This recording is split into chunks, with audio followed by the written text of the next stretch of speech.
Hello! Welcome back to Olive Boy Pens. I'm Olivier, your number one source for information you never thought you wanted. Today, we are going to be talking about drawing with fountain pens. Lately, this has been the primary way I've been using my pen hoard. It's super fun, super relaxing, and a great way to kind of get your creative juices flowing while using your, presumably many fountain pens if you're watching this channel. As someone who's been drawing with fountain pens for a couple of years now for fun and for, actual projects, I've wanted to share some of the tips, tools, and techniques that have helped me along my journey. Also, I will be giving away a framed drawing, the very same drawing you will see be created in this video. But more on that at the end. Let's get right into it. First things first, why would you want to draw with a fountain pen? Well, I started doing it just because I was bored in class and I was using a fountain pen and I found myself drawing with it. However, upon using them for a couple of years for drawing, I found that I really started to enjoy the line quality you get out of them. Depending on the nib, of course, you can get pretty expressive shapes of lines that you wouldn't get from your average pigment marker or that kind of thing. And I kind of gravitated towards them for that. In addition to that, I've also more recently fallen in love with the colors of inks that you can get and their qualities when you add water to them. One that I will show specifically in this video will be Sailor's Rikyucha, which kind of explodes into a bunch of different colors when you put water into it. And I have yet to find any kind of watercolor pigment that does a similar effect. Using the pre-made pigments that come inside of a fountain pen ink can actually be both easier and more fun than mixing your own colors with watercolor. In addition, it's just a good time. It's just really nice. I mean, any of you who use fountain pens, you know the whole beauty of the tactile experience and all that. And getting to apply that in more ways is always a good time. The final reason why is it just gives you a great excuse to buy more pens and use more pens and get more ink and just try different stuff out and try different types of nibs. So if you're looking for a way to get enabled in this hobby, that's the way to do it. Now that I've convinced you without a shadow of a doubt that you should be drawing with fountain pens, let's get started into what tools I use when I am drawing with fountain pens. Now, whenever I'm drawing with fountain pens, I always start out with two things that are not fountain pens, a mechanical pencil and an eraser. The two ones I show here are the Pentel Orange Nero in 0.2. This is a really cool fully automatic pencil, which means that it automatically advances as you're writing, and it's available in 0.2, 0.3, and 0.5. It's really fun for sketching, but really any mechanical pencil will work. Here I'm just kind of laying out some basic ground shapes in a messy kind of freeform way because I know that I'm going to be coming back in with the eraser. I like the Tombow Mono Zero series because they are super slim, very precise, and I think they just look nice. But if you want to use your standard style brick eraser, that also works. Next up, we've got line art pens. This is going to be kind of more of a personal preference of mine, but I do want to show you a couple different types. First off, I often like to use a pen with a semi-flex nib.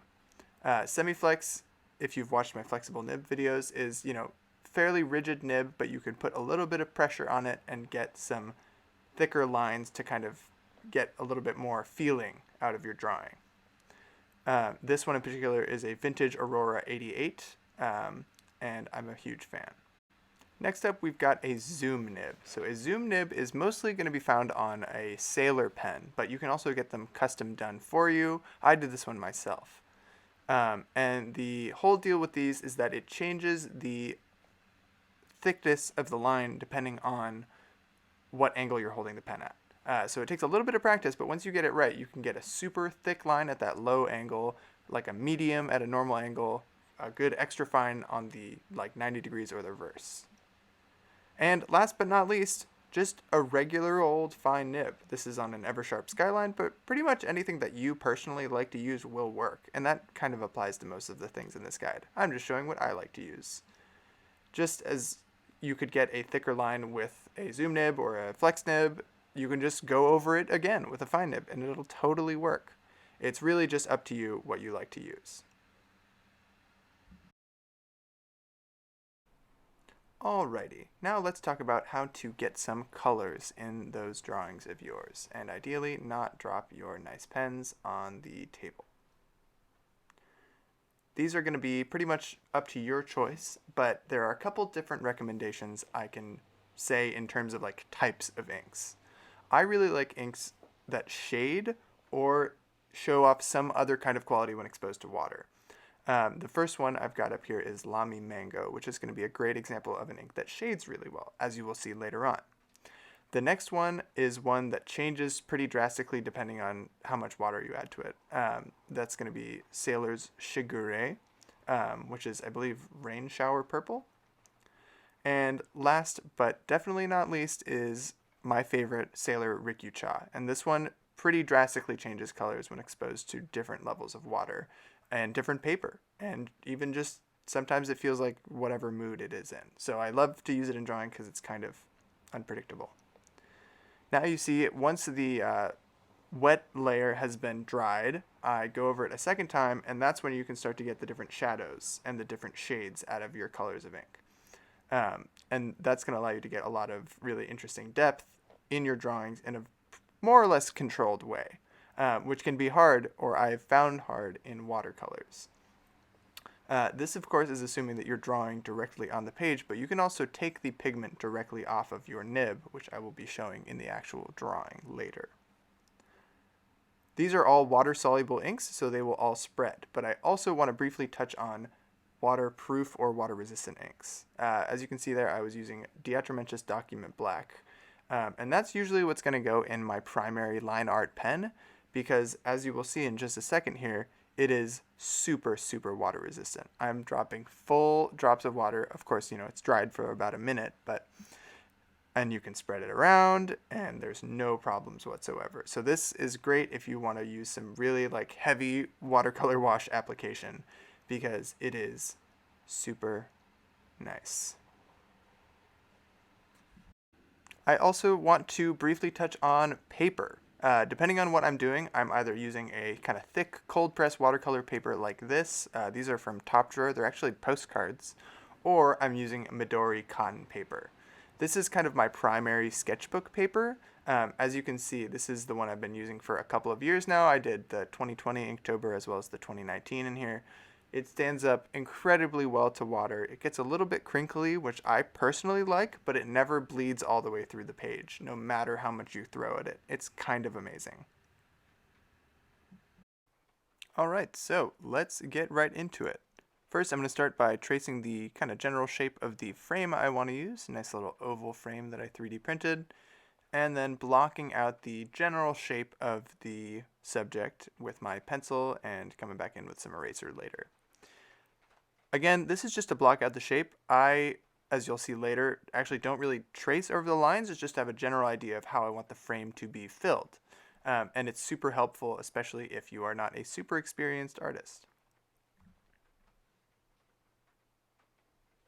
Next, getting right into it with the line art. I'm using the CP1 with the custom zoom nib and going in with the reverse side first to get those super thin detailed lines before I go over later with thicker lines to emphasize the parts I want to really pop off the page. But this is a great way to start, just to, commit to your lines. Then you see I'm putting in the darker lines mostly around the outline, and then on certain parts that I want to, emphasize or casting a shadow.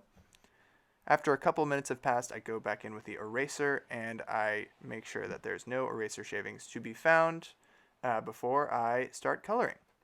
Now, as I mentioned earlier, I'm directly taking the pigment off of the nib instead of writing and then wetting the ink. That actually helps get a more even coverage, and you don't really see the lines of the pen in the color as you would if you were doing it the other way.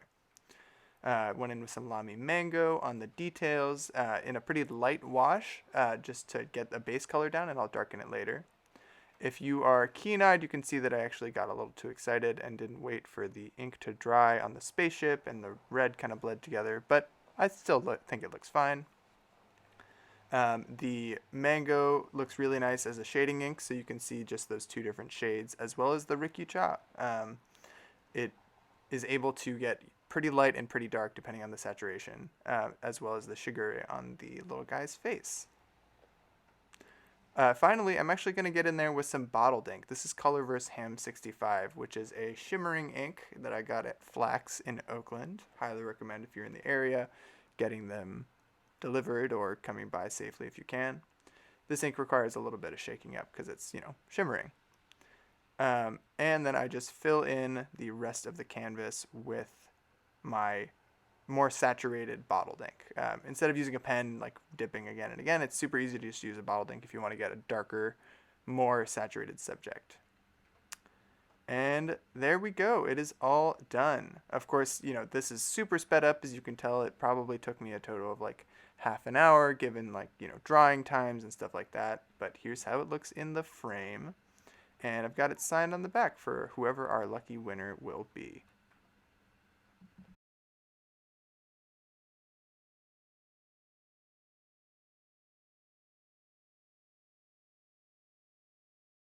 Well, I hope that was useful, or at the very least, fun to watch. Now, in terms of the giveaway, I'm going to be giving away the drawing you just saw finished in this little 3D printed frame I made, signed on the back, over on my Instagram. So if you want to join the contest, just go ahead and follow me over at OliveBoyPens over on Instagram. Yeah, so if you post the post from my grid onto your stories, I will enter you in the giveaway, and on January 31st, so that's a week from today, I will be giving this away to one lucky winner. And I might do more stuff like this in the future, either on my Instagram or promoted on here, or cross-promoted between the two. Either way, you'll hear about it. I also wanted to touch on thank you so much for all the support in the past couple of months that I've been absent. Just got a new job, so I've been really busy, but I wanted to make some time to kind of outline all of the super fun fountain pen related things I've been doing in my free time. Look forward to more coming soon, and that is all from me. Thank you all so much, and have a good one.